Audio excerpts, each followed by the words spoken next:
민원련의 미디어 탈곡기.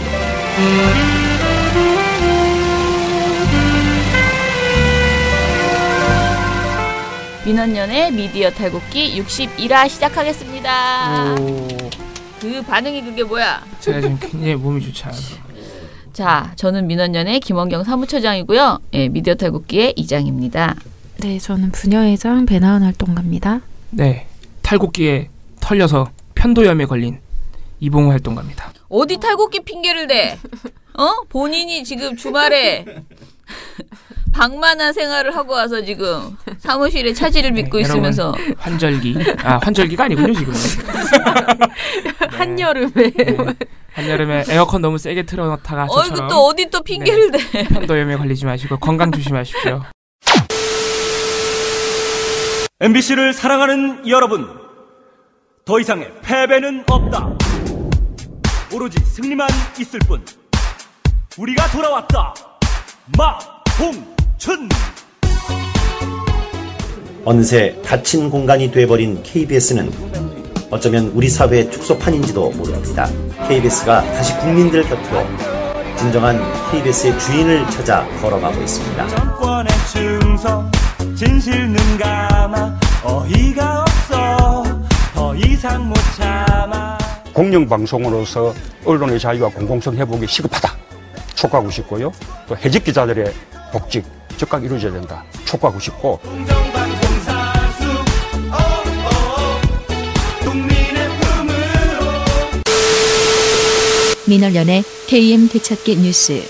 전국언론노조 MBC 본부에서 노보를 냈어요. 그래서 조금이라도 말씀을 그러니까 얘기를 해달라는 거예요. 근데 지금 그 특별근로감독 착수했잖아요. 근데 제가 어제 정확하게 일정이 어떻게 될까 뭐 이렇게 궁금했잖아요. 근데 여기 보면 현장 조사가 열흘이지만 연장할 수 있고 현장 조사가 끝난다고 해서 끝이 아니고 그 이후에 자료 분석 등에 들어가는데 그래서 이 시간이 꽤 보고서가 나오려면 걸릴 것 같다라는 것이고요. 지금 MBC 앞과 KBS 앞에 그 현수막 달아보기 이런 거는 지금 계속 되고 있다고 하니까 저희도 어제 다시 KBS에 보낸 현수막을 다시 보냈거든요. 지금 그 SBS나 뭐 다른 방송사 다른 노조에서 MBC, KBS 앞으로 막 현수막을 보내고 있는 그런 상황이더라고요.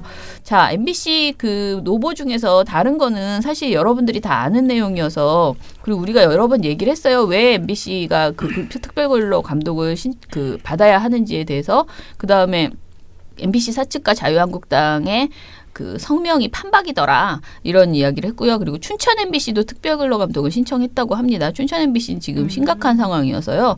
자, 그런데 제가 여기서 제일 궁금했던 건 이거 웃기다 했던 거는 MBC의 그 이사가 박문진이잖아요. 근데 박문진은 매해 KBS도 마찬가지고 경영평가 보고서를 만들어요. 이사회에서 만드는 거예요. 이사회에서 경영평가 보고서를 만드는 그 그룹을 멤버를 정하고요. 같이 여야 공동으로 같이 정하고 그 사람들이 평가 보고서를 제출하면요. 그러니까 그 회사에 대해서 객관적으로 평가를 한 거잖아요. 그러면은 그걸 제출하면 그걸 채택을 하거든요. 근데 박문진이 2016년 MBC 경영평가 보고서 채택을 거부하고 있다고 합니다.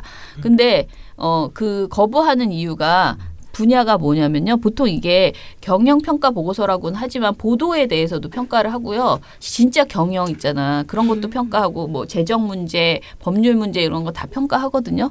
근데 여기서 채택을 반대하는 부분은 보도 시사 분야라고 합니다. 경영평가에서 이 부분을 맡은 분은 강원대 김세은 교수라고 하는데요. MBC 보도와 시사 프로그램의 공정성을 비판하는 내용이 들어있다고 해요. 경영평가 보고서에. 근데 이거를 하면은 지금의 김장겸 사장이 이제 비판을 받을 것이고 그 보도본부가 다 이제 공식적으로 비판이 되는 거잖아요. 그래서 채택을 거부하고 있다고 합니다. 너무 황당한 게 그러면 KBS는 어떻게 했냐? KBS는 그 세월호 당시에 경영평가 보고서에도 이미 KBS가 세월호 보도를 잘못했다라는 걸 분명히 써 있어요. 비판받았고 최소한 그거를 쉬쉬하긴 하죠. 우리 경영평가 보고서에 우리가 진짜 되게 못했다고 지적되어 있고 그것은 분명히 그 공인 그 사람 그 당시에 보도본부장이 비판받아야 될 내용이잖아요. 근데 그거를 다 최소한 채택은 했다는 거죠. 그 박근혜 정부에서도. 그런데 지금 이 들이 경영평가 보고서를 채택을 안 해. 객관적으로 자기네들이 임명한 사람들이 임명해서 그러니까 이걸 외주를 준 거잖아. 우리를 평가해 주세요. 그래서 그 사람들이 평가해서 갖고 온 것을 안 받겠다. 나는 이 점수를 안 받겠다. 이렇게 지금 우기고 있는 거잖아. 진짜 황당한. 어쩌겠다는 거지? 그러니까 뭘 어째. 그러니까 우리 결론은 박문진은 경영평가 보고서 채택하고 물러나라. 이게 결론입니다. 마지막으로 그거 하고. 네, 결론입니다. 되게 웃기는 짓인 것 같아. 이 경영평가 보고서 우리가 널리 알립시다. 채택이 되던 안 되던 간에 김세훈 교수가 그 정리했다는 그 부분은 그러니까 굉장히 아마 보수적이고 건조하게 하셨을 거예요. 왜냐하면 우리 보고서나 이런 우리 차원의 보고서 수준은 분명히 아닐 것이란 말이야. 근데 그런 것조차도 채택을 못 하겠다는 그런 행동을 하고 있는 거죠. 어디서 좋은 말만 들으려고. 그러니까 말입니다. 네. 자, 그리고 뭐 MBC 지금 모두들 열심히 점심시간에 뭐 배포하고 여러 가지 행동들을 하고 있다고 하니까 MBC, KBS 내부 구성원들이 좀 더 힘을 갖고 더 세게 싸울 수 있도록 우리가 바깥에서 지지해주고 그리고 좀 더 뭐 채찍질도 해주고 이런 행위를 매일매일 소식을 전하도록 하겠습니다. 방송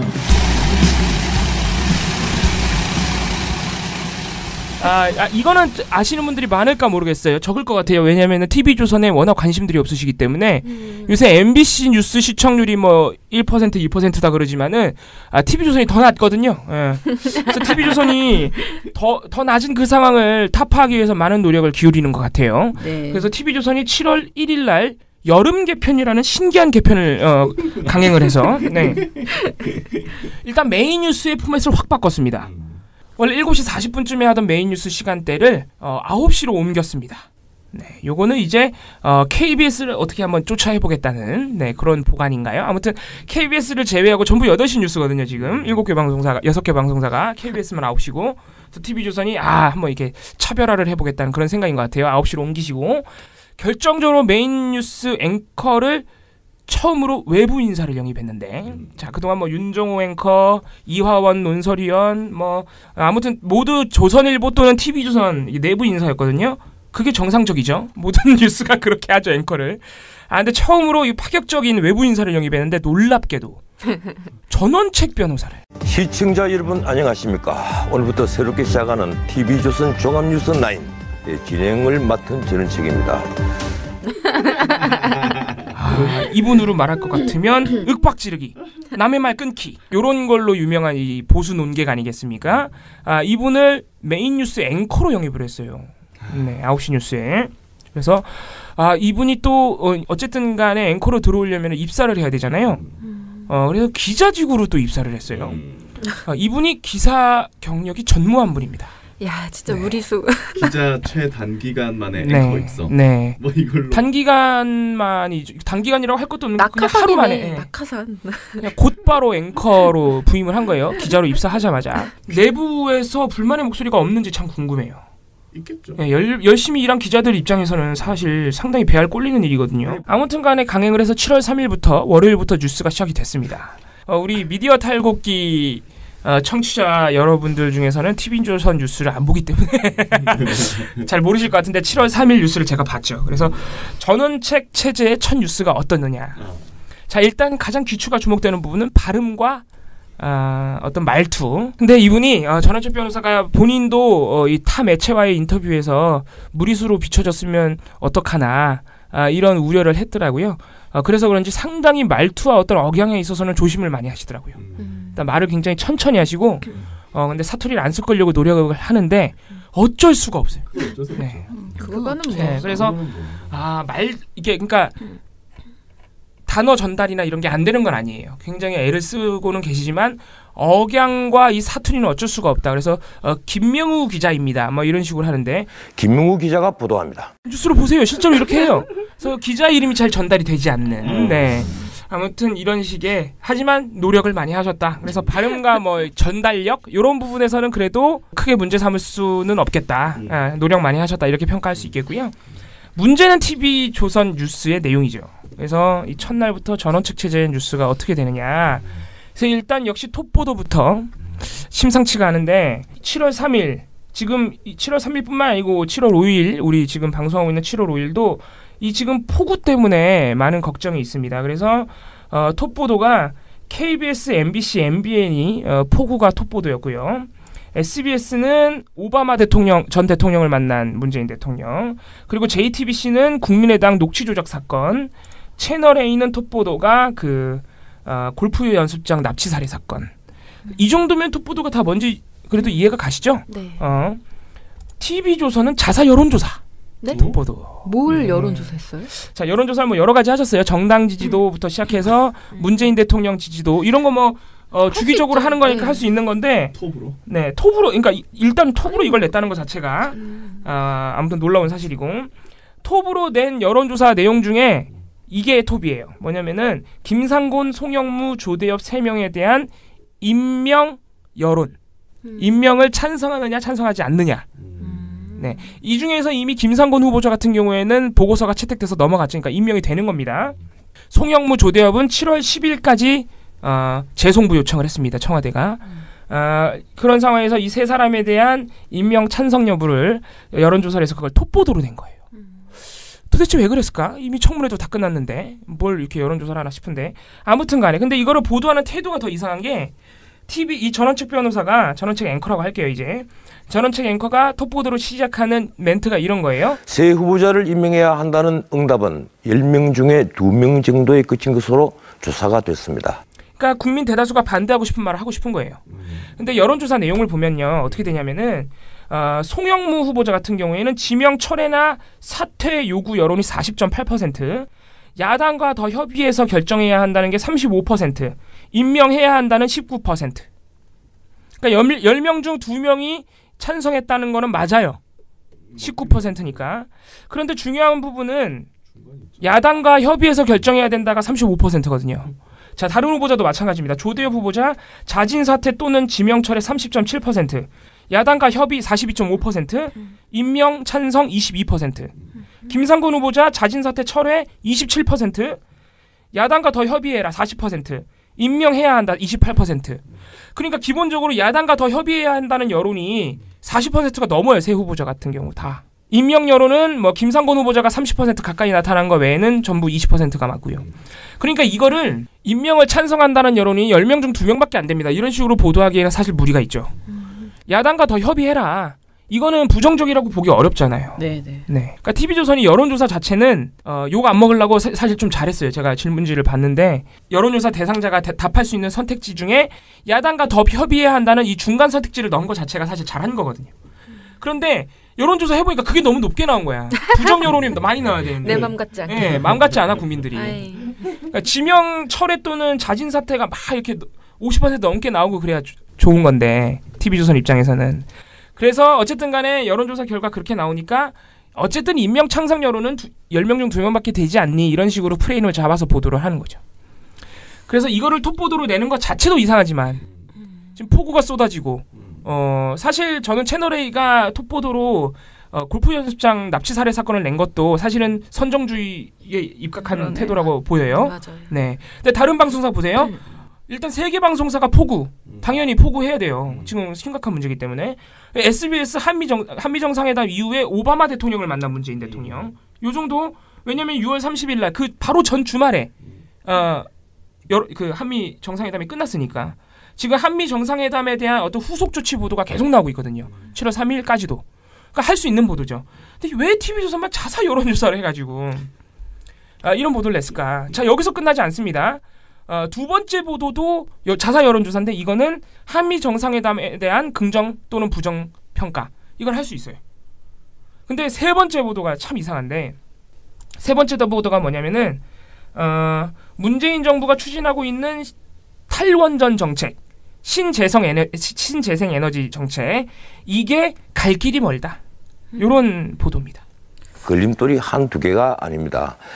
기후적 지리적 악조건에 주민들이 반발, 막대한 비용이 문제가 되고 있습니다. 그래서 문제가 많다. 풍력 발전이. 그래서 보도가 시작하자마자 전라북도 부안군 위도에서 해상 풍력 발전이 지금 추진이 되고 있는 모양이에요. 건설이 되고 있어요. 그래서 여기서 우리 일부 시민 두 분, 위도에 살고 계신 어민들의 인터뷰를 2개를 따서 고기잡이를 못하고 있다, 우리는 법적 대응을 할 것이다, 이런 인터뷰를 2개 따가지고 반발이 심하다. 그래서 풍력 발전이 진행되고 있는 두 곳의 시민들 인터뷰를 따가지고 굉장히 주민 반발이 심하다는 걸 보도를 냈습니다. 자, 이런 보도 낼 수 있어요. 풍력 발전에 대해서 어떤 이런 주민들의 반발이 있다거나 문제점이 있다는 걸 보도를 할 수 있는데, 근데 이날 신재생 에너지 관련 탈원전 관련 보도가 이게 전부거든요. 이 한 건이. 심지어 세 번째 보니까 엄청나게 심혈을 기울인 거죠. 굉장히 중요하게 보고 있는 거죠. TV조선이. 근데 신재생 에너지는 이것만 보도하면 안 돼요. 사실은. 탈원전이 어떤 의미를 지니고 있는지. 지금 탈원전 정책이 신고리 5, 6호기 건설 중단을 하면서 지난주에 있었던 일이죠. 지난주 말에. 그래서 계속 보도가 나오고 있거든요. 조금씩. 네. 그래서 같은 날 7월 3일 날 KBS는 어떤 보도를 했냐면은 확 비교가 되는데, 문재인 정부가 탈원전 정책을 취하고 있다. 그래서 풍력 발전 등의 신재생 에너지에 심혈을 쏟고 있는데, 다른 나라의 사례를 한번 보자. 네, 취지가 좋죠 일단. KBS 잘하는데. 네, KBS가 요새 지적할 게 잘 없어요. 네. 그러면서 어떤 취지의 보도냐면은 독일의 사례를 가져와서, 독일이 지금 신재생 에너지가 가장 잘 갖춰져 있는 나라 중에 하나죠. 네. 그래서 독일이 그동안 이걸 어떻게 했느냐. 현재 독일 전력 소비량 중 풍력 등 신재생에너지의 비중은 31.7%. 또 신재생에너지 산업을 통해 지난 2015년까지 33만 명의 추가 고용을 창출했습니다. 독일은 탈원전 정책이 단기적으로는 경제적 부담이 있지만 장기적으로는 긍정적 효과를 기대하며 합의된 정책을 밀고 나가고 있습니다. KBS의 보도 제목 자체가 뭐냐면은 단기적으로는 부담, 장기적으로는 긍정이에요. 그러니까 이런 취지의 보도가 나오면 상당히 좋죠. 왜냐하면 이런 취지의 보도 안에는 뭐예요? 단기적으로 문제점이 있다는 내용도 들어가 있어요. 근데 장기적으로는 환경 문제나 전기 비용을 볼 때 다 좋다는 거예요. MBC와 이날 KBS는 이런 보도를 내고 다른 방송사에서는 탈원전 관련 보도가 안 나왔는데, 이날 MBC랑 TV조선이 보도를 낸 거거든요. MBC가 TV조선이랑 보도 내용이 똑같아요. 네. 풍력 발전이 건설되고 있는 지역의 주민들의 반발이 심하다. 문제가 많다. 이 풍력 발전소도 더 많아질 텐데요. 인근의 주민들은 발전기에서 나오는 저주파 소음 때문에 고통을 호소하고 있습니다. 자, 그런데 이 방송사들의 문제점 중에 또 하나는 뭐냐면, 왜 풍력 발전만 물고 늘어질까요? 지금 문재인 정부가 추진하고 있는 탈원전 정책 플러스 신재생 에너지 정책은 풍력만 하고 있는 게 아니에요. LNG 발전, 태양광 이런 것들도 함께 추진을 하고 있거든요. 사실 LNG가 더 주요하잖아요. 그렇죠. 네. 그래서 이런 부분에 대해서는 오히려 전문가들이 호평을 내놓고 있어요. 이게 그동안 정부가 하지 않던 일이라는 거예요. 그래서 이게 왜 호평을 받냐면, 단순히 장기적인 관점에서 환경 문제 또는 에너지 문제 때문만이 아니라 이거야말로 일자리 창출 또는 장기적 관점에서의 신산업이라는 거예요. 그러니까 박근혜 정부가 추진하는 창조경제 이런 건 아무것도 아니고, 이거야말로 장기적 관점에서 볼 때 진짜로 일자리 창출이 되고, 그러니까 이명박 정부가 하던 4대 강이나 이런 거는 일자리 창출을 내걸었는데 그거 한 3년 공사하고 끝나버리잖아요. 지속적인 먹거리? 그렇죠. 이거야말로 지속 가능한 신산업이라는 거예요. 왜냐하면 이걸 한번 정부가 확 지원을 해서 인프라를 갖춰놓고 중소기업 막 지원하고 하면은 이 산업은 죽지 않을 거란 말이죠. 왜냐하면 에너지는 계속 써야 되거든. 그래서 그런 부분에 있어서 산업적으로 볼 때도 참 좋은 선택이다. 이런 지금 평가가 나오고 있는 건데, TV조선이 이거를 자기네가 7월 3일 날 오늘이 첫 순서라고 했으니까 앞으로 어떤 보도를 했는지 한번 봐야 돼요. LNG는 네. 보통 비용 문제 또 얘기하죠. 네. 그래서 그렇지만 이거를 장기적인 관점에서 어떤 평가가 있는지 TV조선이 어떤 보도를 하고 있는지 계속 봐야 됩니다. 근데 어쨌든 간에 7월 3일 날은 풍력 발전만 MBC TV조선이 굉장히 물고 늘어졌다. 그래서 그리고 장기적인 관점에서 어떤 긍정적인 효과가 있는지는 말해주지도 않고 주민 반발만 4개의 인터뷰를 따서 약속이나 한 듯이. 네. 사실 이렇게 일부 시민들의 인터뷰를 따서 그게 문제의 전부인 양 보도하는 것 자체가 상당히 이게 완전히 눈 가리고 아웅이에요. 네. 차라리 문제점이 있다고 분석 보도를 내든가. 이렇게 일부 시민의 인터뷰를 따는 것 자체가 사실 굉장히 침소봉대하는 겁니다.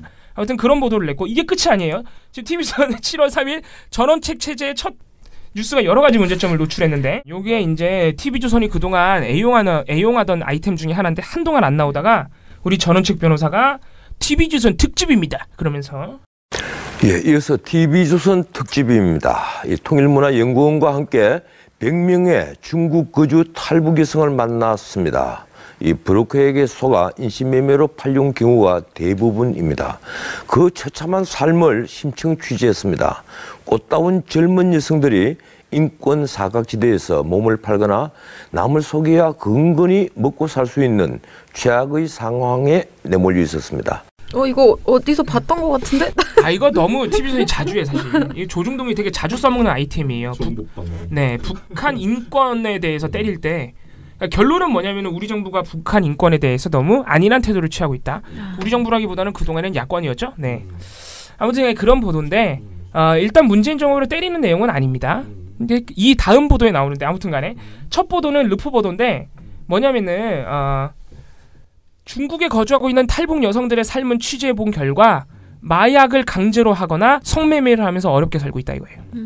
그래서 굉장히 자극적인 내용의 보도가 많이 나와요. 이렇게 그 성매매에 시달리고 있는 성매매를 하고 있는 북한 여성을 인터뷰를 하고 익명 인터뷰를 하고요. 카메라로 살짝 보여주죠. 이런 내용의 보도인데 뭐 보도 내용 자체가 그렇게 뭐 문제가 있다 그렇다고 문제 삼기는 어려워요. 왜냐하면 누구의 신원을 노출하거나 뭐 이렇게 사업장을 그러니까 우리나라 성매매 보도의 가장 큰 문제점은 그 막 성매매 현장을 급습하는 경찰을 그 막 카메라로 담거든요. 근데 사실 그런 거 자체가 굉장히 선정적이고 뭐랄까 성매매 근절에 전혀 도움이 되지 않는 아니면 막 야방북녀 이런 그런 용어도 표현을 쓰거나 아무튼 그런 식의 문제점은 드러나지 않는 보도인데 문제는 이 다음 보도예요. 이 다음 보도가 뭐냐면은 단독 보도인데 지금 북한 여성들이 이렇게 힘들게 시달리고 있는데 중국이 그동안 중단했던 탈북자 강제 북송을 재개했다는 단독 보도예요.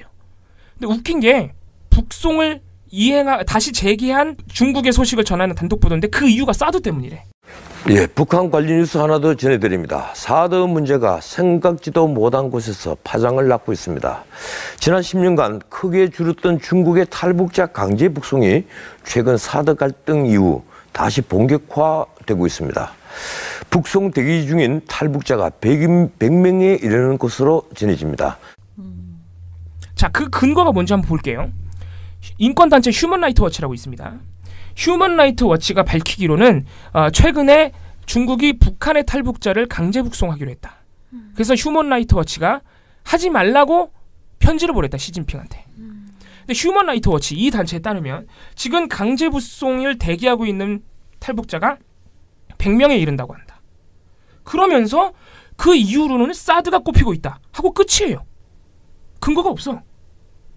누가 말했는지 없어요. 그런 거. 없어요. 자기네 생각. 탄핵 사태 이후 정부의 외교 공백과 사드 배치를 둘러싼 한중 간 갈등이 원인으로 지목됩니다. 자, 휴먼라이트워치에 따르면은 100명의 탈북자가 강제 북송되기 직전이라는 게 자기네 단독이고, 그리고 하나는 사드가 꼽힌다는 거 그 이후로. 그것도 단독이고. 네, 그것도 단독이야. 자기네 뇌피셜이 단독인 거죠. 네. 아주 놀라운 사실이네. 아니 근데 사실 뉴스를 방송사 입장에서 보면은 앵커를 새로 앉혔잖아요. 네. 앉히면 중요한 거는 이슈가 돼야 되는데 네. 새로 앉혔을 때 이슈가 되는 거는 단독 보도, 특종 그렇죠. 이런 거거든요. 네. 그래서 할 때 처음에 이제 시작할 때 단독이나 특종으로 시작을 하는 경우가 되게 많아요. 네네. 그렇게 하려고 이번에는 뭐 그걸 톡보도로 내진 않았지만은 아무튼 지금 TV조선이 또 특종을 낸 거죠. 2건 연속해서 이게 뉴스 상당히 앞부분에 배치가 돼 있습니다. 또 6번째 보도, 7번째 보도예요. 그래서 보면은 제가 그래서 찾아봤어요. 휴먼라이트워치가 도대체 뭐라고 했길래 6월 24일 날 휴먼라이트워치가 5명의 탈북자 강제 북송하지 말라고 중국 당국에 편지를 보낸 건 맞아요. 6월 24일 날.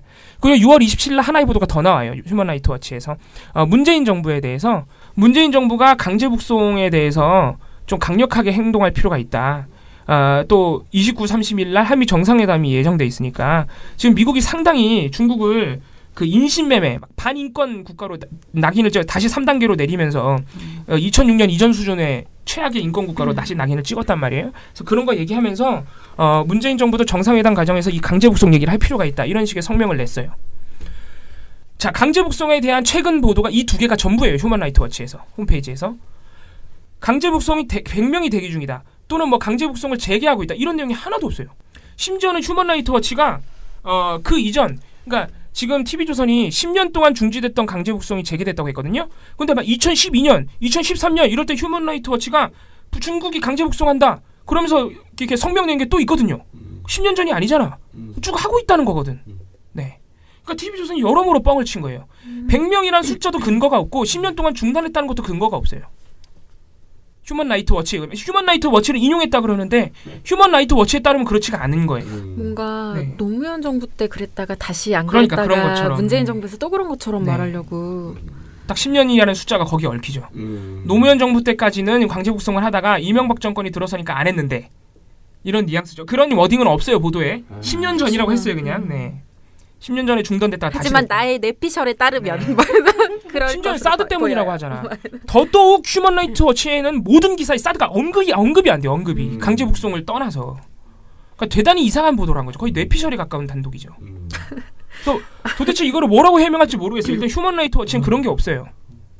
그리고 제발 이렇게 휴먼 라이트 워치 같은 미국 단체 좀, 휴먼 라이트 워치는 사실 미국 단체인데 자기네는 세계 인권 단체라고 표방을 합니다. 어쨌든 미국 단체예요. 미국에서도 이렇게 미국 정부, 미국 자본에 의해서 이렇게 활동을 하는 인권 단체이기 때문에 이런 단체 좀 인용 좀 안 했으면 좋겠어요. 왜요? 제가 찾아보면 다 영어라서 굉장히 힘들어요. 진짜 아저씨 진짜. 그러니까 왜냐하면 TV조선이랑 MBC가 외신을 인용하면 제가 무조건 보거든요. 왜냐면은 거의 수상해. 99% 왜곡해요. 막 없는 내용을 막 만들어 쓰거나 아니면 굉장히 왜곡해서 막 일부 내용을 침소봉대해가지고 막. 아무튼 그런 식으로 하는 경우에서 제가 무조건 보는데 제발 좀 안 했으면 좋겠어요. 하려면 제도라든가. 네. 그래도 뭐 그게 러시아어나 뭐 그게 아니었어요. 그럼 포기하죠 제가. 그러면 엄두도 안 내죠. 막 독일 빌트지에 따르면 이러면 제가 포기하죠. 뭐 제대로 인용했겠지 뭐 그러면서.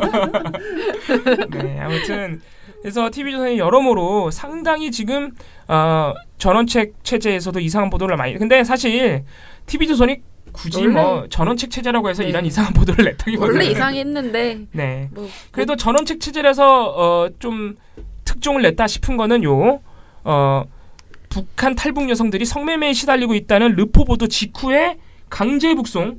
그러니까 이 성매매에 시달리고 있는 여성들이 전부 다 탈북한 중국 거주 여성들이잖아요. 그러니까 이런 여성들이 탈북 여성들이 강제 북송의 위기에 처해 있다는 단독 보도가 곧바로 이어졌죠. 감성을 건드리는. 네, 감성을 건드리는 거예요. 근데 그게 뭐 때문이다? 사드 때문이다.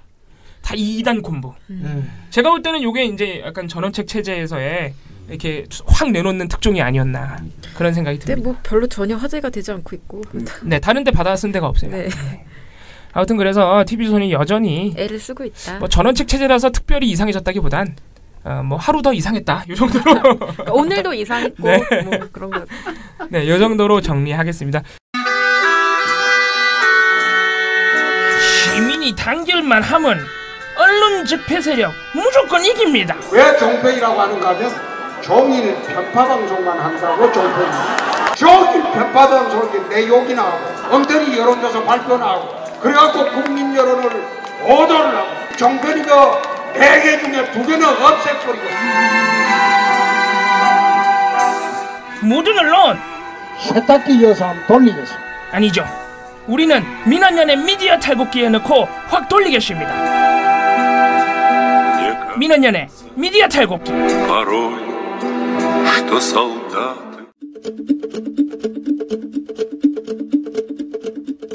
신문. 일단 먼저 중앙일보 보도를 먼저 얘기를 말씀드릴게요. 이게 좀 전에 나온 거죠. 7월 3일 나왔던 보도인데요. 중앙일보가 문재인 대통령이 이번에 뭐 대선 후보 당시에 한국노총이랑 정책 협약을 체결을 했어요. 근데 그 협약 체결된 내용을 보니까 철도공사와 철도시설공단을 통합한다라는 내용이 있었다. 협약 내용 안에. 그러니까 철도공사는 코레일이거든요. 그러니까 이거를 통합하는 거는 좀 놀랍다라는 식의 보도를 내놓은 거예요. 근데 제목이 일단 이겁니다. 일면 보도였고요. 1면, 6면 머릿기사 이렇게 2개의 보도로 나뉘어져 있는 단독 보도였는데 문 대통령 대선 때 코레일 플러스 철도공단 노동계의 통합 약속 이렇게 돼 있고요. 6면 기사 제목은 노무현의 철도개혁 13년 문재인 정부서 뒤집나.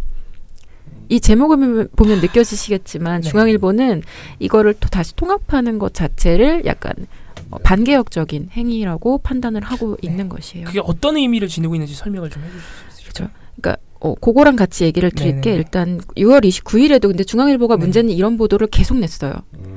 그러니까 6월 29일에는 정부 코레일 SR 통합 추진 철도 경쟁 반년 만에 재검토라는 기사인데요. 네. 이것도 마찬가지로 코레일하고 그 SR이라고 하는 것을 통합하자라고 하는 그 주장이 나는데 앞서 말씀드린 거하고 지금 말씀드린 거가 전부 다 철도 민영화와 관련해서 좀 얘기를 드려야 되는 부분이에요. 요거를 내용을 설명을 먼저 좀 말씀드린 대로 드려야 될 것 같아요. 이게 우선 코레일은 뭐냐면 그 철도 운영을 맡고 있는 거예요. 네네. 그리고 그 철도 시설공단은 말 그대로 시설을 관리하는 거예요. 네네. 예전에는 철도청이라고 해서 하나로 그렇습니다. 묶여 있었어요. 네. 근데 이게 분리가 됐어요. 언제 분리가 그 논의되기 시작했느냐? IMF 이후에요. 네. 그러니까 사실상 엄밀히 말하면 김대중 정부 때부터 네. 계속 논의되어 왔던 것들이에요. 근데 왜 그렇게 했느냐? 경쟁을 해야지 효율성이 커진다. 네. 즉 민영화를 민영화입니다. 하자라는 것이에요. 코레일은 최연의 사장 이런 분들 기억나시는 분들. 네. 근데 이걸 이제 흔히 상하분리라고 불리는데요. 이거 두 개 체제를 나눈 거를 국토부가 요거 그 추진을 하면서 뭘 했냐면은 코레일의 사업 독점권을 인정하지 않아요. 무슨 말이냐면 명분상으로는 마치 코레일이 다 할 것처럼 하지만 실제 내용을 보면은 사업 독점할 수 있는 게 아니라서 민간 사업자도 들어올 수 있게 열어준 거예요. 사업을. 또 하나 SR이라고 했는데 뭐냐면 SRT라는 수서 고속철도라는 게 있어요. 이거를 운영하는 어떤 주식회사라고 하나요? 네, 외주업체예요? 운영 주체인데 운영업체인데 그걸 SR이라고 합니다. 근데 이게 뭐냐면 박근혜 정부 때 이것도 추진이 된 건데요. 이것도 마찬가지로 경쟁체제 도입을 통해 경영을 효율화하겠다라는 명분으로 시작된 건데 원래 그 수서고속철도, 그러니까 고속철도 그 라인 중에 수서 쪽으로 가는 그 라인 그게 굉장히 알짜 라인이에요. 돈이 되는 라인이에요. 애초에 고속철도라는 것 자체가 여러 개의 사업 중에서 돈이 좀 되는 사업이에요. 네. 거기 또 출퇴근자들이 아주 몰려 있거든요. 네. 근데 이거를 원래는 코레일이 했었죠. 코레일이 가지고서 자기들이 운영을 했는데 이거를 돈 되는 부분만 노선만 싹 빼서 박근혜 정부가 분리를 시켜서 민간 업체, 외부 업체에 맡긴 거예요. 네. 줘버렸어요, 그냥 사업권을. 근데 이렇게 해버리면 무슨 문제가 생기냐면 아까 말씀드린 것처럼 고속철도는 흑자를 봐요, 항상 그 사업에서. 근데 일반 철도는 되게 적자 노선이 많아요. 네.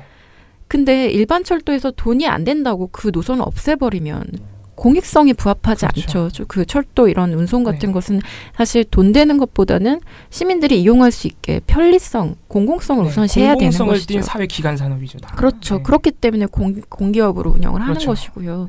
근데 이거를 그렇게 그래서 일반 철도랑 고속철도를 같이 운영을 해야 이쪽에서 흑자 본 돈으로 적자 노선에 해서 좀 손해 봐도 계속 이제 사람들 편의를 위해서 운영을 한다. 이 논리가 가능한데 돈 되는 사업을 뺏어버린 거예요. 민간업체에 준 겁니다. 근데 문제는 이거 SR 설립 과정에서 박근혜 정부는 처음에 뭘 하려고 했냐면 완전히 SR을 민간 자본으로 다 하려고 했어요. 근데 철도노조가 민영화 저집 파업을 했죠. 뒤로 물러나서 나중에 이제 얘기를 한 게 SR이 지금 현재 그 전액 공적 자금을 투입해서 만들어졌거든요. 근데 너무 이해가 안 되는 게 국토교통부가 전액 공적 자금으로 만들어졌는데도 공공기관으로 설정을 안 해요.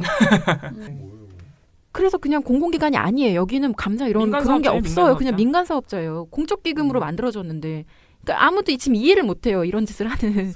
세금으로 만든 민간 세금으로 만들었는데 수익은 민간 사업자가 보는 구조인 거예요. 그러니까 말 그대로 정말 민영화를 하는데 그 중간 완벽하진 않지만 어쨌든 민영화 그 중간 단계인 거죠. 그래서 지금 이 상태로 만약에 SR이 민간에 완전히 넘어가면 그냥 민영 KTX 그 라인은 그게 되는 거예요.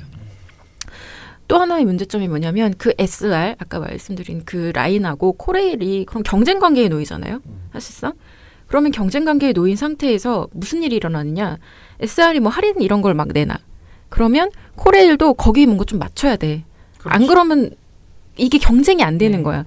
이게 서로 그렇게 나오게 되면 뭐가 생기냐. 출혈 경쟁이 발생해요. 그러면 공적 기능을 어쨌든 코레일은 수행을 해야 돼요. 근데 그렇게 경쟁을 심하게 하다 보면 경영 상태가 악화되는 거고 그러면 경영 상태 악화되면 우리 비용 줄이기 위해서 뭐 해요? 외주화. 외부에다 자꾸 줘요. 그러면 무슨 또 문제가 일어나요? 안전 문제가 발생하는 거예요. 이게 계속 악순환이거든요. 근데 지금 문재인 정부는 뭘 하려고 하느냐? 철도 공공성 강화를 하겠다. 그래서 다 통합하자는 거예요. 하나로 관리하자. 코레일하고 철도 시설공단 그거를 재통합하는 거는 일단 중장기 과제로 우리가 논의를 해보겠다라고 얘기를 하고 있고 SR하고 코레일 통합은 조금 단기 과제로 어쨌든 검토를 빨리 해보겠다라는 그 논의가 추진되고 있다고 해요. 근데 그 사실 이제 솔솔 얘기가 들려오기 시작하니까 중앙일보가 연이어서 이거는 좀 아니지 않아? 라는 단독 보도를 내고 있는 거예요. 그걸 막으려고 하는 것 같아요. 그렇죠. 여론전을 펴려고. 굉장히 그러니까 논리는 딱 하나예요. 지금 그때 당시에 했던 어떤 경영 효율화, 그러니까 경쟁 체제를 도입해서 하는 게 뭐가 나쁘냐. 장기적으로 봤을 때 그렇게 해야지 우리가 효율성을 얻을 수 있는 건데. 그러니까 철도 사업에도 그 경영 마인드를 넣어야. 경쟁과 경영 마인드를 넣어야. 그래야 오히려 소비자들도 다 이득을 본다. 경쟁해서 뭐 싸게 가면 좋은 거 아니야 이런 식으로 얘기를 하는 거예요. 그리고 그 김대중 정부부터 했던 그런 효율화, 민영화 그 과정 프로세서를 일종의 개혁이라고 판단을 하는 거죠 중앙일보는. 근데 전혀 사실과 다르고요. 일단 그렇죠, 신자유주의 일환이죠. 그래서 이런 어떤 전후 맥락을 다 이해하고 이 보도를 봐도 이상하지만 이 맥락을 모르고 전혀 모르고 그 3일 내놓은 보도를 봐도 일단 이상한 게 있어요. 그거를 좀 말씀드릴게요. 3일 내놓은 단독 아까 말씀드린 것처럼 한국노총하고의 협약을 말씀드렸죠. 근데 기본적으로 문재인 후보하고 한국노총이 맺었다고 하는 그 협약 자체가 이미 5월 달에 5월 1일 그때 다 보도로 나왔던 거예요. 근데 왜 이제 보도해요? 그러니까 일단 협약을 맺었다는 건 다 공표가 됐고 중앙일보도 그거 보도했어요. 아, 뭐야 그럼? 무슨 협약이었어요? 그러니까 통합하자는. 그러니까 뭐냐면 대선 때 민주노총, 한국노총이 대선 그 지지하는 후보를 정하잖아요. 네네네. 뭐 그쪽 이쪽은 뭐 심상정 후보를 지지하고 여기 있는데 한국노총은 조합원 투표로 문재인 후보 지지가 결정이 됐어요. 근데 한국노총 측에서는 여러 가지 뭐 그럼 정책 제안을 하는 거죠. 우리는 당신을 지지하는 대신에 당신이 이런 지향점을 가지고 있으면 공통되는 지향점들에 대해서 협약을 맺자라고 해서 맺은 게 그 업무 협약이고요.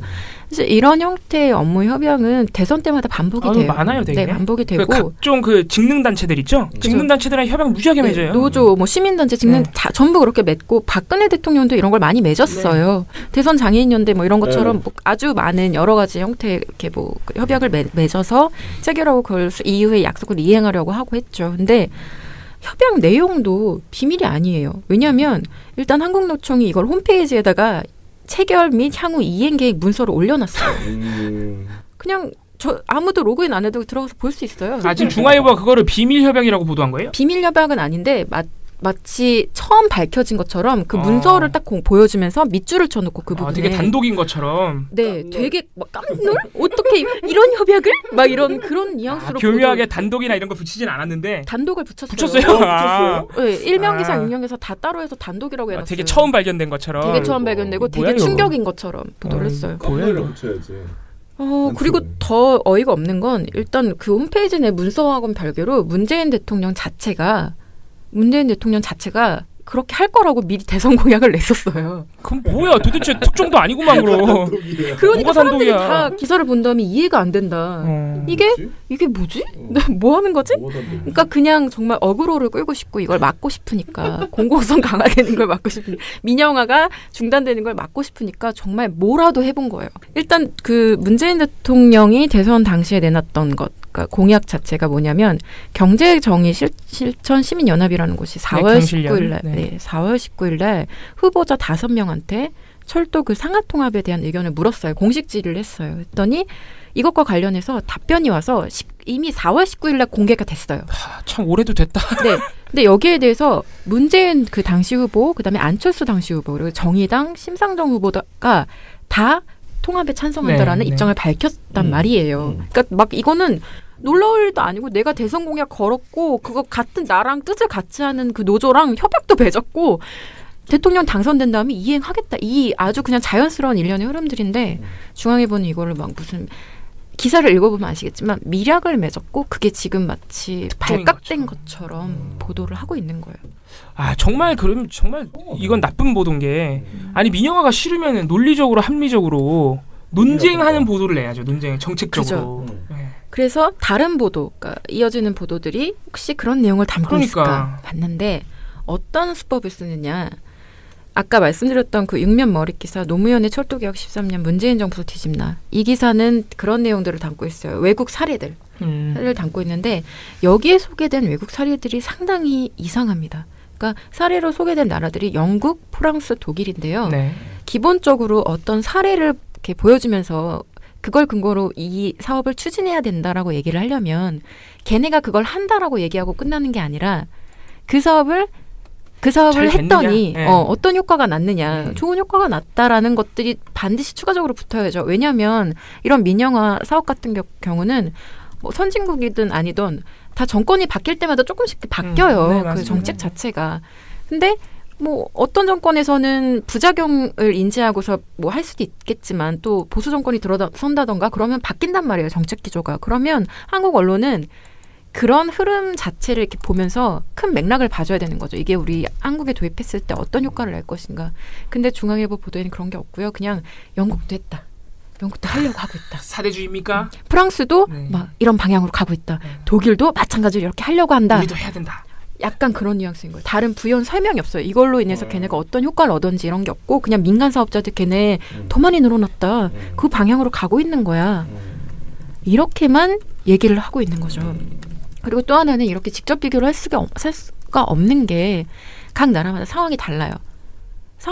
그럼요. 다르죠. 국토의 크기가 다르고 시스템 운영하는 것들 자체가 다른데 그런 거에 대한 고려 없이 이 나라가 했으니까 마치 해야 된다라는 식으로 얘기를 하는 것 자체가 좀 중요한 설명을 얼버무려서 감정적으로 호소하는 거죠. 선진국들도 다 하는데 왜 우린 못하냐.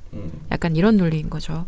그리고 또 하나 이것과 관련해서 아주 눈에 띄는 것, 늘 하던 것 중에 하나가 애초에 이렇게 공공성 강화를 위해서 민영화를 중단을 하려고 하는 것 자체가 명분이 약하다. 이거는 노조의 어떤 조직, 그 해당 조직의 이기주의 때문에 이걸 방해하려고 하는 것이다라는 논리가 등장을 합니다. 왜냐하면 이것과 관련해서 중앙일보가 7월 3일날 사설도 냈거든요.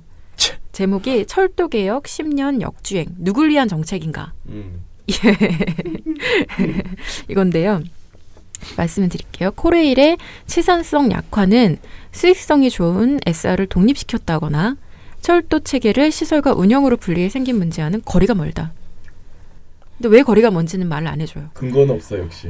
지금까지 벌어진 일련의 상황들을 봤을 때는 명백하게 인과관계가 있는데 그렇죠.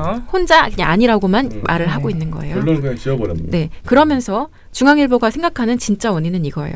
툭하면 국민을 볼모로 파업하고 방망경영의 구태를 깨지 못한 게 가장 큰 원인 아닌가?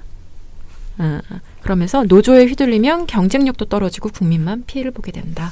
이게 어떻게 노조에 또 휘둘린다는 표현을 쓰냐. 그냥 아무 말이나 하고 있는 거예요. 제가 봤을 때. 아니 지금 영국 사례를 얘기해서 제가 영국 철도 민영화는 완전히 실패했다는 거 제가 그렇게 알고 있었거든요. 거의 최악의 민영화 사례로 보통 하면은 영국부터 얘기를 하죠. 심지어 지금 잠깐 찾아봤는데 2013년에 영국 보수당이 스스로 인정을 했어요. 공식적으로. 네. 실패했다. 네, 우린 실패했다고. 네. 근데 어떻게 영국 사례를 됩니까? 그러니까 뭐 그냥 싫은 거예요. 공공성 그러니까 뭔가 그러니까 민영화를 해야 그러니까 친기업 논리죠. 아주 그죠, 기본적으로 아주 친기업 논리죠. 노골적인 친기업 논리고요. 네. 중앙일보 다음 보도였다. 네. 갑자기 중앙일보만 왜 저렇게 날뛰는지 모르겠네요. 갑자기. 네. 궁금하네. 네, 갑자기. 그러니까 뭐 연결돼 있나? 거기 사업자랑? 뭐는 원래 그러니까 기업과 관련 정치 이슈에서는 가끔씩 좀 점잖은 척을 할 때가 있는데 기업과 관련된 이슈에서는 그 누구보다 먼저 얄짤없다? 바지를 내리는. 알겠습니다. 나 중앙일보랑 친해져야겠네. 바지 내리는 거 참 좋아합니다. 죄송합니다. 이건 이봉우 똥 싼다 이후에 배난 활동가에 바지 내린다. 네. 제가 이 표현을 친구들이랑 얘기할 때 자주 쓰는 표현이라 이게 저도 모르게 그 표현만 하는 게 아니고 그 제스처가 있어. 네. 바지 내린다. 내려주는 제스처. 충격적이야 되게. 언론들이 이명박근혜 아바타입니까? 실망입니다. 4차 산업혁명은 이미 우리 곁에 와 있습니다. 민원연은 4차 산업시대를 맞아 언론의 미래만 보고 가겠습니다. 우리나라의 기울어진 언론 지형을 바로잡을 단체 누굽니까? 민원연의 미디어 달곡기. I see skies of blue.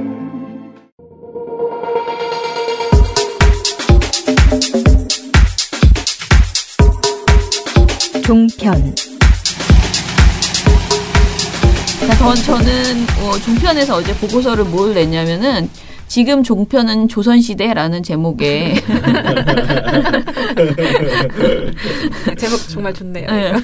이런 제목의 보고서를 냈습니다. 이게 내용이 사실은 굉장히 여러 가지 있었는데 발단은 한 분이었어요. 백현주 동아방송예술대 초빙 교수라는 분이 있었는데 이 분이 종편에서 자꾸 이상한 이야기를 한다는 거예요.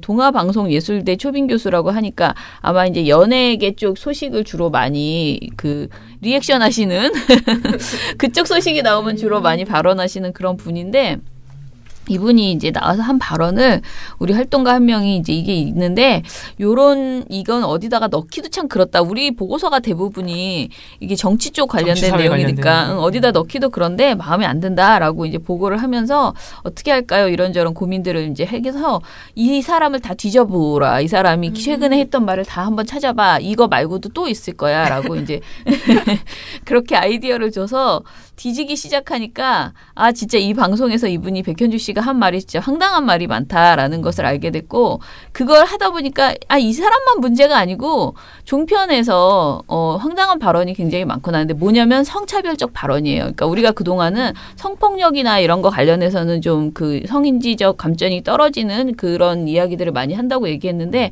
그냥 사소한 성차별적 관점의 발언들은 별로 많이 잡아내지 않았잖아요. 근데 그런 걸 이번에 이제 좀 골라서 뽑아봤어요. 일단은 백현주 씨 발언을 보면요.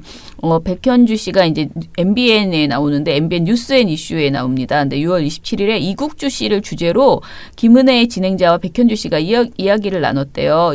개그맨 이국주 씨. 근데 이 김은혜 씨가 예뻐 보이고 싶다는 부분으로 자신의 여성성과 관련해서 이야기한 부분도 있냐라고 물어봤어요. 그랬더니 백현주 씨가 그래서 뭔가 이제 남자친구한테 예뻐 보이고 싶었구나라는 걸 감지했다라고 하고 남자친구에게는 개그 프로그램 보지 말아라라고 얘기했던 적도 있었다고 하니까 예전에 연애할 시절에 여자로서의 본분에 대해서도 항상 생각을 많이 하는 사람이 아닌가 생각이 합니다. 여자로서라고 말했어. 뭐죠? 여자로서의 본분은 뭐지? 제가 그래서 도대체 이게 무슨 말인가요? 남자친구한테 예쁘게 보이도록 하는 것이 여자로서의 본분이라는 말인가요? 이렇게 물어봤어요. 왜냐면 이걸 비판하기도 상당히 애매한 발언이잖아. 자, 그 다음에 또 뭐가 있었냐면 6월 19일에는 이유리 씨의 결혼 생활에 대해서 이야기를 했는데요. 사실 제가 이거를 방송하기 참 그런 게 이유리 씨 자체에 대해서 막 뭐라고 막 말하고 싶은 마음이 본능이 막 생기더라고. 뭐냐면 시부모님까지 너무 어린 며느리 안 된다라고 했는데 설득을 해서 결혼을 했습니다. 그러니까 자기가 프로포즈를 해서 결혼한 남편이다 보니까 지극정성으로 하고 싶은데 활동은 너무 많잖아요. 그래서 집에 냉장고가 5개다라는 일화가 왜 전해진 거냐면 촬영하는 동안 남편 속옷도 떨어진 적이 있었대요. 그래서 먹을 거를 장만을 해놔야 되는데 어떡할까 하다가 나중에는 한 6개월치를 준비를 해서 냉동고에다가 육수 같은 것도 다 내놓고 재료 같은 것도 다 넣어놓고 남편 속옷도 한 150벌 정도 사다 놓고 이렇게 하면서 남편이 불편해하지 않도록 하면서 일을 하려고 그렇게 지극정성 해바라기 내조를 하고 있다. 이렇게 전해지고 있습니다. 이렇게 지극정성 해바라기 내조를 하고 있다. 이렇게 전해지고 있습니다. 이거를 굉장히 대단한 미담인 것처럼 이렇게 길게 이야기를 했어요. 그거 사실이에요? 네, 그런가 봐요.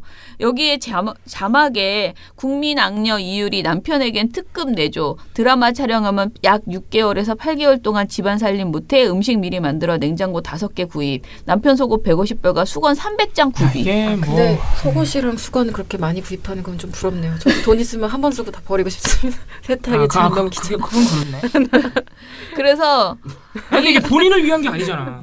그러니까 네, 본인을 위한 게 아니잖아. 아무튼 백현주 씨가 이 말을 하면서 이 대화를 하면서 뭐라고 했냐면 한국 토종 여인이라는 말까지 사용을 한 거예요. 토종? 한국 토종 여인은 뭐야? 뭐냐면은 또 다른 여성인데 윤소정 여사 있잖아요. 윤소정 씨에 대해서 이야기를 하면서 윤소정 씨가 굉장히 도시적이고 또 세 보이기도 하지만 때문에 남편이 그 겉모습만 봤을 때 모르는 사람이 봤을 때는 남편이 어딘가 아프다 그러면은 나 모르겠어라고 할 것 같지만 굉장히 지극히 한국의 토종 여인의 모습을 갖춘 분이 이분이 아닌가 싶은데요.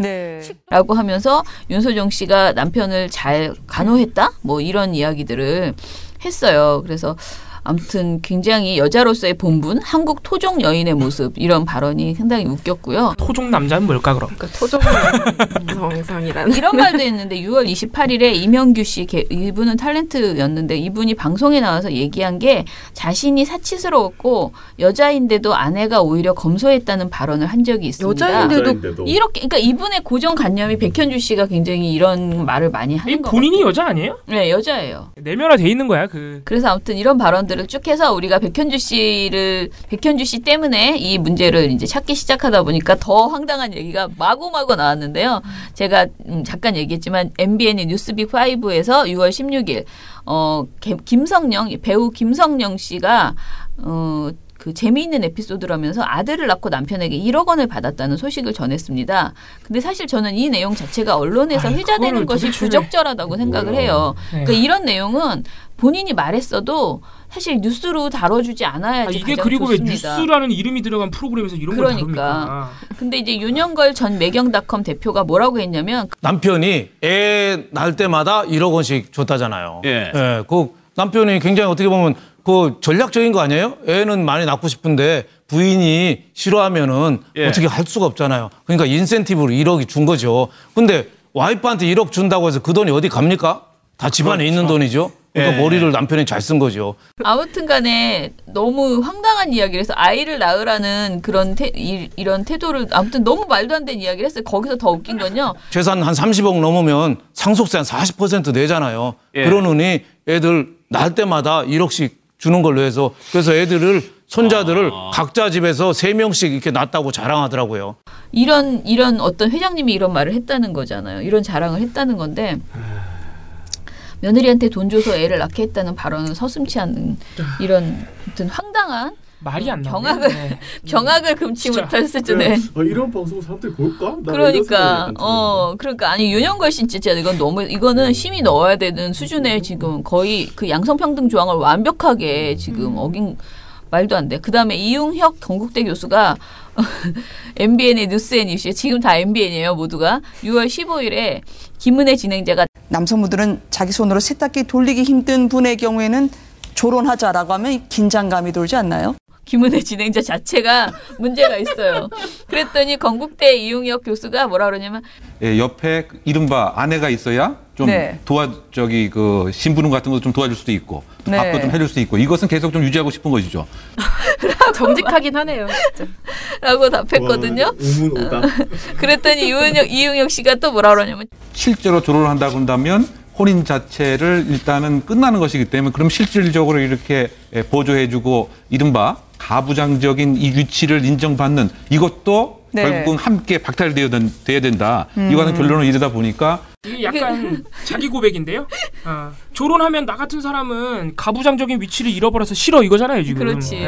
너무 솔직해. 너무 솔직해. 자기 고백이야 지금. 이용혁 씨, 그러니까 우리가 말한 건 우리가 쓴 건 뭐였냐면 이용혁 씨가 생각하는 하나의 약속은 평생 밥 해주고 빨래 해주겠다는 의미인가요? 그렇죠. 일단 이거야. 그걸 자기는 자기 아내가 계속 해줘야 된다는 거예요. 조론 같은 거 하지 말고. 또 하나 있는데 뉴스앤이슈 6월 26일에 최민수 씨 부부 얘기를 합니다. 그러니까 요즘 종편이요. 정치 얘기 안 하고 이런 얘기 너무 많이 하는 거예요. 연예인 얘기, 사건 사고 얘기. 근데 이제 최민수 씨 부부가 룸사롱에 같이 간 것에 대해서 얘기를 하는데 이번에는 홍종선 연예 전문 기자가 네, 한 번으로 끝난 게 아니라 정말 강남에 있는 룸사롱이랑 룸사롱은 다 섭렵할 정도로 계속 다녔다고 하고요. 왜요? 최민수 씨 정말 독특한 것 같아요. 그러니까 내가 가서 뭐 별 다른 짓 안 할게. 이걸 얘기하기보다 그냥 아예 부인을 계속 데리고 다닌 거예요. 그래서 부인하고 같이 동반해서 룸살롱을 그렇게 다 섭렵했다고 합니다. 이게 도대체 왜 뉴스앤이슈에서 나와야 되죠? 그러면서 홍준선 씨가 신혼 때 얘기고 지금은 룸사롱이 뭔지 알기 때문에 남편이 편안하게 친구분들 만나라고 또 일하러 만나는 거니까 이해하고 있을 겁니다. 라고 하면서 그 부인을 뭔 소리야 이건? 그러니까 룸사롱을 꼭 가야 되는데 자기 말로는 룸사롱을 최민수 씨는 꼭 가야 되는데 내가 갈 때마다 오해하지 않게 하려고 초반에 부인을 계속 데리고 강남에 있는 모든 룸사롱을 다 데리고 다녔다는 거잖아. 자기가 다닐 때마다. 그러나 지금은 신혼이 아니고 이제는 남편분이 편안하게 룸사롱을 가시라고 지금은 다 이해하고 있다고 그것은 일하러 가는 것이기 때문에 이해하고 있다고 이렇게 말을 하는 거야. 근데 내가 하고 싶은 말은 룸사롱은 일하러 가는 게 아니고 주로 놀러 가는 것이고 몰라 뭐 깝깝하네요. 아무튼 이런 얘기를 그다음에 TV조선의 문승진 그 기자 있잖아요. 보도본부 한라인 6월 27일 날 그런 또 여론이 이렇게 생기기도 했습니다. 그 남자는 군대를 갔다 와야 진정한 남자가 됩니다. 그러니까 군대 꼭 가시길 바라고요. 쳤네 진짜. 왜 이렇게 오늘 화를 내고 지금 그래. TV조선 그 어떤 보도보다도 화가 나신 것 같은데요. 아니야. 왜? 아무튼 너무 웃기지 않아요? 근데 이게 이 얘기를 왜 했냐면 연예인들의 병역 문제를 가지고 이야기하면서 그 여러 유명 인사들의 병역 논란 사례를 쭉 얘기한 다음에 군대를 갔다 와야 한다라고 설득하는 과정에서 이제 나온 얘기 같아요. 근데 아무튼 이런 얘기를 남자는 군대를 갔다 와야 남자가 된다라고 이야기를 했답니다. 병역 기피를 하지 말아야 하는 이유가 군대 가야 남자가 되기 때문이에요. 지금 이 사람에 의하면. 그렇지. 논리 왕이네. 그리고 이제 마지막으로 우리가 하는 얘기는 그겁니다. 우리가 꼭 여기 보고서에서 막 자세히 쓰진 않지만 완판녀, 고소녀, 노처녀, 뭐 여자 붙이는 거 이제 천상여자, 여직원, 여비서 뭐 이런 그 최근에 지적했던 많은 문제들 이런 성별 고정관념을 담은 단어들 이제 좀 제발 사용하지 말아달라 그런 거고요. 되게 웃긴 게 있었는데 5월 30일에 신문이야기 돌직구쇼에서 정성희 논설위원이 이런 얘기를 했더라고요. 박근혜 전 대통령이 저는 그때 그런 식으로 옹호를 했어요. 여성은? 박근혜 대통령이 이제 저는 그때 그런 식으로 옹호를 했어요. 여성은 좀 직접적으로 사과하기를 싫어한다. 남편이랑 싸우면은 직접적으로 미안하다고 하지 말고 다음날 반찬이 좋아진다. 예. 제가 지금 그런 식으로 얘기하지 않았어요. 제가 그런 식으로 이야기하지 않았습니다. 아니야.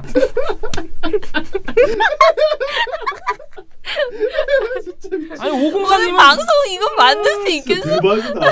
아니 503님은 지금도 자기 잘못을 인정 안 해. 직접적으로 사과를 하기 싫어하는 게 아니고 사과를 안 하는 사람이에요 그냥. 그러니까 이렇게 근데 여기에 왜 여성이 붙냐고. 아 이거 저는 진짜 여혐입니다. 그죠? 아니 여성이 여혐을 하고 있어 지금. 미치겠다 진짜. 여혐 남녀매는 성별이 없습니다. 아무튼 굉장히 재밌는 얘기들이 많아가지고요. 저는 이런 종편에 나오시는 분들 종편 이런 거 볼 때마다 지금 우리 언론인들이랑 교수들이 다 이런 지금 완전 구시대적이고 전근대적인 사상에 빠져 있다는 거거든요. 네. 대부분의 언론인들과 교수들이 종편에 나오시는 2017년 방송인데 네. 진짜 와. 그래서 저는 걱정되는 게 정말 대다수의 사람들이 이런가? 이게 종편이니까 그냥 우리나라의 밑바닥이 아닐까? 이런 생각을 한단 말이죠. 인간이 혐오. 아니 저희 민원련 이런 거 열어야 되는 거 아닙니까? 종편 출연진을 위한 인권 교육 뭐 이런 거 열어서 얘네가 초대장 보내고 안 오면 탈쓰고 또 우리가 대신 들어주는 거죠.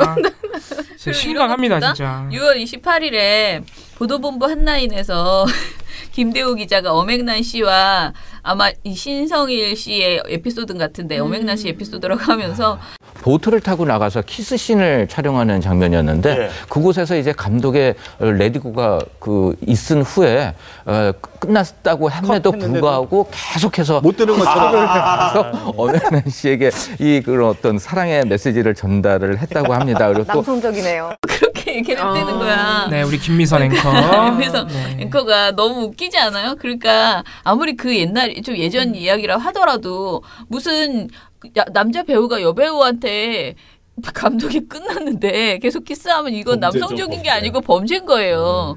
예, 썸을 탈 때는 다른 데 가서 하셔야지. 사적인 장소에서. 그런데 이걸 가지고 남성적이네요. 이렇게 이야기했다는 것도 프로 의식이 없네요. 굉장히 제 이번 보고서 보면서 상당히 웃었거든요. 근데 이걸 보고서 쓰면서 어떤 생각이 제가 어제도 우리 그 활동가랑 얘기를 했는데 이 방송이 사실 이런 내용이 되게 많았는데 우리가 그동안 정치적인 이슈가 너무 많다 보니까 이걸 엮어내지를 않고 다 흘려보낸 거야. 근데 이거를 다 심의를 넣어야겠다. 진짜 심각하다. 그리고 이거는 사실은 보수 진보를 떠나서 사실 합리적인 판단을 할 수 있으면 이건 이제 하면 안 돼. 방송에서 이런 말은 나오는 건 적절치 않아라는 걸 분명히 인식할 수 있는 저는 그런 수위에 이제 왔다고 생각하거든요. 지금 종편 출연자들이 너무 무감각하게 이런 얘기들 마구 하고 있었구나. 그래서 마지막으로 정리하는 건 여러분들이 다 아시겠지만 일부러 마지막으로 말씀을 드리려고 보고서에도 썼어요. 심의규정 30조 그 양성평등 조항을 보면요. 이번에 많이 고쳤어요. 양성평등 조항이 확 늘어났거든요. 근데 1항은 방송은 양성을 균형 있고 평등하게 묘사하여야 하며 성차별적인 표현을 하여서는 아니 된다. 2항은 방송은 특정 성을 부정적, 희화적, 혐오적으로 묘사하거나 왜곡하여서는 아니 된다. 이 말이 다 새로 들어온 거예요. 혐오적 이런 말. 아니 된다. 방송은 특정성을 다른 성보다 열등한 존재로 다루거나 객관적인 근거 없이 특정 성의 외모, 성격, 역할 등을 획일적으로 규정하는 내용으로 성 역할에 대한 고정관념을 조장하여서는 아니 된다. 이 조항이 올해 1월 1일부터 새로 바뀌어서 적용되고 있거든요. 지금 방송에. 이 조항으로는 다 잡을 수 있어요. 조금 전에 나왔던 그 모든 말들이 다 분명히 아주 심각하게 위반된 잡는 정도가 아니고 중징계가 나와야 되는 정도. 네네. 그런 내용이었습니다. 그래서 심의를 열심히 넣어보도록 하겠습니다. 전부 다 출연 중지시켜가지고 방송을 못하게 만들어야 돼요. 제가 볼 때. 네. 왜냐하면 방심위가 내릴 수 있는 것 중에 방송 중지도 있어요. 있단 말이야. 그렇죠. 그런다. 아무튼 그건 쌓였을 때 하는 것이고 좀 해야죠. 일단은 지금 종편은 조선시대라는 결론을 내리고 우리 방심위가 일 좀 해야 됩니다. 마무리. 오늘 내가 보기에 오늘 이정희 PD 편집하기 상당히 어려울 것 같습니다. 예, 오늘 너무 많은 이야기를 했는데요. 우리 이 PD가 적당히 잘라주시리라 믿고 방송을 이걸로 마무리하겠습니다. 민원연의 미디어 탈곡기는 내일도 열심히 털어드리겠습니다. 탈탈탈. 탈탈탈. 안녕.